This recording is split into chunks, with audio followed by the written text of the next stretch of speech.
High. তো suntan আমার complete, তারপরেও দেখো প্রচন্ড গরম লাগতেছে। আর আজকের বাইরের ওয়েদারটা এরকমই, সাদা সাদা আকাশ, নীল নীল আকাশ, তারপরও জানি না গরমটা এত বেশি লাগতেছে। আর এই যে পায়রাটা প্রতিদিনের মতো আজকে ওইখানে বইয়ে আছে। তো চলো এবার রান্না করে যাওয়া যাক। তো আজকে আমি রান্না করতেছি ডাইল, আর ভাত তো অলরেডি বয়াই দিছি। আর ডাইলের সাথে আজকে করবো বেগুন ভাজা আর ঝিঙ্গা বড়া। তো চলো এবার রান্নাটা শুরু করি। যদিও গরম লাগতেছে, তারপরেও রান্না তো করতেই লাগবো। তো আজকে প্রায় 1 বছর পর ঝিঙ্গা বড়া বানাইতেছি।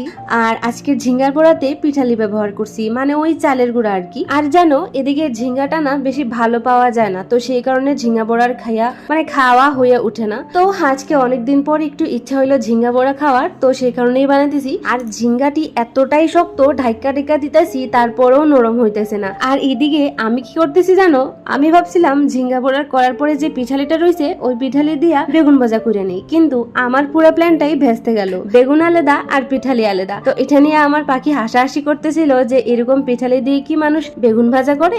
আমার কি দোষ কত, আমি তো ভাবলাম শুধু শুধু চালের গুঁড়ার পিঠালিটা নষ্ট করার থেকে বেগুন ভাজা বানাই। আমি কি আর জানতাম এরকম হইব? জানলে কি আর বানাইতাম? তোমরাই কও। তো যাই হোক, রান্না বান্না শেষ করলাম, এবার খেতেও বসে গেছি। আর এই দেখো আমার বরকে আমি কি সুন্দর প্লেটটা সাজিয়ে দিচ্ছি। তো আজকের রেসিপিতে আছে ডাল, ঝিঙ্গা বড়া, বেগুন ভাজা আর শসা।